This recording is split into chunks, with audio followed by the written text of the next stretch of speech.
नमस्कार दोस्तों, स्वागत है आपका आपके अपने YouTube channel just do it पर। तो दोस्तों आज IBPS क्लर्क का मेरा एग्ज़ाम था। फर्स्ट शिफ्ट में था एग्ज़ाम, मतलब 25 अगस्त को फर्स्ट शिफ्ट में एग्ज़ाम था। तो इस वीडियो में आपको उसका सेल्फ गिवन एनालिसिस दूंगा कि मेरे कितने अटेम्प्ट रहे, किस टाइप के क्वेश्चंस आए थे, और जिससे करके कि मतलब जिनका 31 को एग्ज़ाम है उनको एक अंदाज़ा हो कि किस तरह के क्वेश्चंस आए थे, और जिनका भी आज और कल था एग्ज़ाम उनको भी पता चले कि इस तरह के अटेम्प्ट हो रहे लोगों के। ठीक है, तो चलिए दोस्तों करते हैं स्टार्ट। ठीक है, तो स्टार्टिंग हम लोग इंग्लिश से करेंगे। दोस्तों इंग्लिश में वर्ड स्वैप के क्वेश्चंस थे, वर्ड स्वैप आया था, उसके 5 एक क्वेश्चन होंगे। तो वर्ड स्वैप काफ़ी ज़्यादा ईजी था। बाद में ग्रामर के क्वेश्चन, और इसमें थोड़ा सा इन्होंने इस बार ऐसा चेंज किया है, मतलब हमारे शिप में तो था ये, तो बीच में इन्होंने ग्रामर के क्वेश्चन डाल दिए, बीच में RC डाल दिया, बाद में फिर ग्रामर, ऐसे मतलब एक साथ कनेक्टेड नहीं थे क्वेश्चंस एक टाइप के, मतलब अलग अलग जगह पे डाले हुए थे उन्होंने क्वेश्चंस। ठीक है, तो वर्ड स्वैप हो गया। ग्रामर के क्वेश्चन दोस्तों सेंटेंस वाले थे, ऐसे मतलब एक सेंटेंस दे दिया और उसके में से आइडेंटिफाई करो, ऐसा नहीं था। चार पांच स्टेटमेंट दिए हुए थे और उसमें से आइडेंटिफाई करना था। तो उसमें मुझे 2 क्वेश्चन, मतलब एक क्वेश्चन तो मुझे कंफर्म, जिसमें कि मतलब इनकरेक्ट निकालना था, ये मैंने पढ़ा था, और दूसरे क्वेश्चन में भी मैंने एक इनकरेक्ट निकाला था, और बाद में मैंने तीसरा क्वेश्चन देखा तो उसमें करेक्ट फाइंड आउट करना था। तो मुझे एक का तो कंफर्म पता है कि इनकरेक्ट ढूंढना था। तो आप मुझे एक बार कंफर्म ज़रूर करना कि मतलब कितने में करेक्ट पहचानना था, कितने में इनकरेक्ट पहचानना था, या फिर पता नहीं क्या क्या था। मतलब बाद में PJ था, पैराजंबल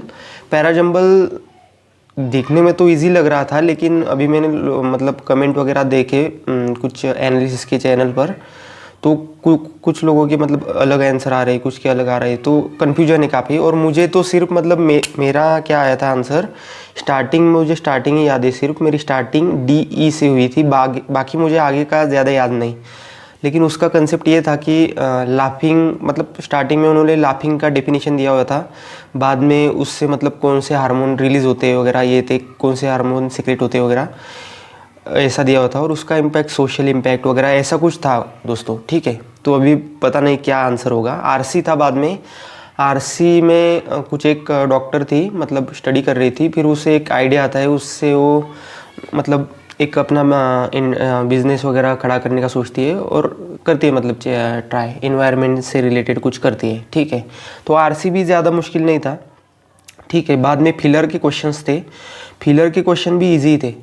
ठीक है, इंग्लिश ओवरऑल मुझे इजी लगा दोस्तों, मतलब इजी टू मॉडरेट कह सकते हैं, क्योंकि पैराजंबल की वजह से थोड़ा सा मॉडरेट हो गया, और ग्रामर की वजह से भी हो गया थोड़ा सा। एक में मैंने मतलब एक में उन क्वेश्चन में ग्रामर में उन्होंने 2 दिया हुआ था, तो वहाँ पर थ्रू चाहिए था, ऐसा मुझे लगता है। आप मुझे कंफर्म करके ज़रूर बताना। ठीक है, तो अभी रीजनिंग की बात करते हैं दोस्तों।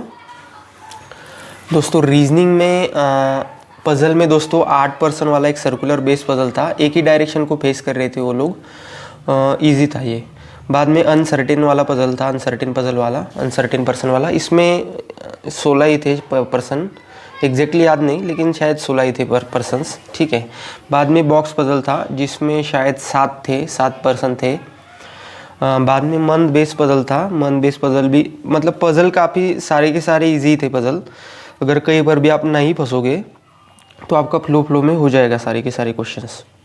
बाद में डायरेक्शन सेंस वाले क्वेश्चंस थे, डायरेक्शन सेंस भी इजी था, अगर आप पेशेंटली बनाओगे तो इजी था डायरेक्शन डिस्टेंस वाला क्वेश्चन। बाद में ब्लड रिलेशन के बारे में मैं लास्ट में बात करता हूँ। बाद में इनइक्वलिटी था, वो भी काफ़ी ज़्यादा इजी था, मतलब ब्लड रिलेशन की वजह से मेरा इम्पैक्ट अल्फ़ा न्यूमरिक के ऊपर पड़ा, उसका मुझे काफ़ी ज़्यादा दुख है। बाद में मिसलेनियस के क्वेश्चन था, मिसलेनियस में वो एक फॉरवर्ड बैकवर्ड वाला क्वेश्चन था, उसमें 2 बन रहे थे, और एक जो मीनिंगफुल वाला था उसको मैंने देखा भी नहीं, क्योंकि ब्लड रिलेशन का मेरा सीन हो गया था। तो दोस्तों ब्लड रिलेशन काफ़ी लोग बोल रहे थे कि गलत है, लेकिन गलत नहीं है ब्लड रिलेशन, मेरा बन गया था लास्ट में। और ब्लड रिलेशन में मेरे आंसर्स आ रहे थे फादर इन लॉ और अंकल और नीस, ये 3 मेरे आ रहे थे आंसर। ठीक है, और इसमें एक ट्रिकी पॉइंट मैं आपको बताता हूँ। ब्लड रिलेशन, अगर किसी का टाइम अगर ब्लड रिलेशन में गया हो तो उसका पेपर में अटेम्प्ट कम ही रहे होंगे, क्योंकि देखो ब्लड रिलेशन में एक बार आपको थोड़ा फार बताता हूँ कि कैसा था। मतलब उन्होंने यफ ही था, यफ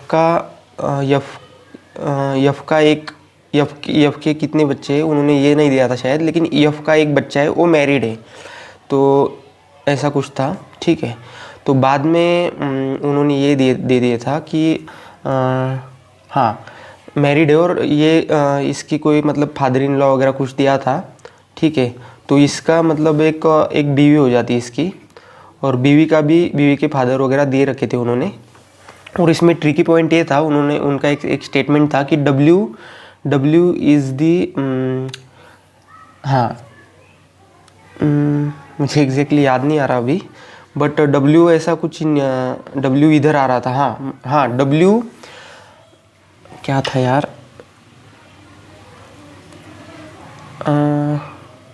हाँ मुझे एग्जैक्टली अभी याद नहीं आ रहा। हाँ डब्ल्यू आंट थी, इनमें से किसी की तो आंट थी। तो मेरे दिमाग में मतलब दो बार मैंने सॉल्व किया तो बना नहीं मेरे दिमाग में, बाद में लास्ट में स्ट्राइक किया था वो। मतलब मुझे उन्होंने बोल रखा था कि डब्ल्यू का कोई भी सिबलिंग नहीं है, तो मैंने सोचा यार मतलब वाइफ की तो बहन हो सकती है ना डब्ल्यू, तो ये बाद में मेरे दिमाग में आया, तो इस वजह से ये बन गया था लास्ट में। एग्जैक्टली तो मुझे अभी याद नहीं आ रहा कुछ, बट ऐसा ही था, मतलब ये ट्रिकी पॉइंट था लास्ट वाला डब्ल्यू वाला, ठीक है। और बाकी रीजनिंग तो इजी था। रीजनिंग में ब्लड रिलेशन में मेरा टाइम जाने की वजह से अल्फ़ा न्यूमरिक के मेरे 2 क्वेश्चन रह गए थे, ठीक है। अभी कॉन्ट की बात करते हैं दोस्तों। तो दोस्तों कॉन्ट में, ठीक है 1 मिनट, क्वांट में दोस्तों सिंप्लीफिकेशन के क्वेश्चंस थे। सिंप्लीफिकेशन के 11-12 क्वेश्चन होंगे। बाद में टेबल डीआई थी। टेबल डीआई में कुछ तीन चीज़ें थी, उनका डाटा दिया था और 3 लोग थे, ठीक है। ऐसा 3-3 वाला डाटा था, और कुछ डाटा निकालने की ज़रूरत नहीं थी, पूरा दिया हुआ था डाटा। बस क्वेश्चन थोड़े से मतलब एकदम भी हलवा नहीं थे, मतलब क्वेश्चन इस टाइप के थे। मतलब एक क्वेश्चन में उन्होंने दे दिया कि मेल के पास 3/4 स्केल है, और इनमें से मतलब इनकी जो इनको दिया इस स्केल की वैल्यू 20 है, तो टोटल रेवेन्यू कितना होगा, कुछ इस टाइप के क्वेश्चंस थे। बाद में बार ग्राफ वाली डीआई थी, उस पर भी 4-5 क्वेश्चंस थे, उसके ऊपर भी थोड़े से घुमाने वाले क्वेश्चंस थे। एक का शायद टेबल डीआई का जो परसेंटेज वाला क्वेश्चन था उसमें 185% मेरा आ रहा था, ठीक है। बाद में अरिथमेटिक के क्वेश्चंस थे। अरिथमेटिक के क्वेश्चंस भी, अरिथमेटिक इजी था, बट कुछ क्वेश्चंस थोड़ा सा मतलब फंसा रहा था। मतलब उसमें मैं अपना अरिथमेटिक में मैं किस में फंसा था गड़ा, अभी तो यार कुछ याद नहीं आ रहा, बट हाँ अरिथमेटिक इजी था, बट कुछ क्वेश्चन में आप फंस सकते थे, ठीक है।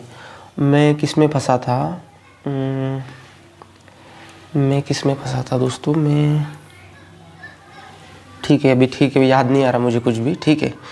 तो ये था दोस्तों। और मुझे कॉन्ट का लेवल भी मतलब इसमें सिर्फ सिंप्लीफिकेशन थे, स्पीड मैथ का सेक्शन, और 2 डीआई थी, उस पर भी थोड़ा सा क्वेश्चन लेंदी थी, इस वजह से मुझे कॉन्ट मॉडरेट लगा। रीजनिंग इससे अपना ब्लड रिलेशन की वजह से इजी टू मॉडरेट बन गया था। इंग्लिश भी पीजे की वजह से, पैराजम्बल की वजह से थोड़ा सा मतलब वो बन गया, ठीक है।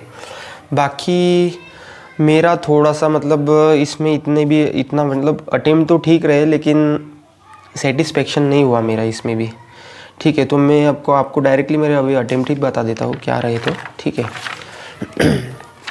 तो दोस्तों इसमें मेरे अटेम्प्ट रहे, हाँ तो दोस्तों इंग्लिश में मैंने इसमें अटेम्प्ट किए क्वेश्चन 26, और इसमें पैराजम्बल का क्वेश्चन में थोड़ा सा मुझे डाउट है, तो लेकिन 20 के आसपास तो आने चाहिए नंबर, ठीक है। बाकी का तो सही होगा मेरे हिसाब से। बाद में कॉन्ट में मैंने क्वेश्चन अटेम्प्ट किए कितने 28, और रीजनिंग में मेरे बने क्वेश्चंस 32। मैंने आपको बताया ना ब्लड रिलेशन का क्वेश्चन में मैं फंसा, और अल्फा न्यूमरिक के 2 क्वेश्चन रह गए, और एक मीनिंगफुल वाला भी रह गया मेरा क्वेश्चन। तो मेरे ओवरऑल अटेम्प्ट रहे 86, मेरे ओवरऑल अटेम्प्ट रहे 86। और ये अटेम्प्ट भी दोस्तों अच्छे हैं, कुछ बुरे नहीं है, लेकिन थोड़ा सा इंग्लिश में थोड़ी सी एक्यूरेसी डाउन होने के चांसेस रहते हैं, तो इसलिए रीजनिंग में थोड़े से 2 क्वेश्चन और बन जाते तो अच्छा रहता, और क्वांट में भी 30 तक अगर बन जाते तो अच्छा रहता, ठीक है। बट ठीक है दोस्तों, कोई दिक्कत नहीं है, अभी मेंस के लिए फुल्ली प्रिपेयर करना होगा।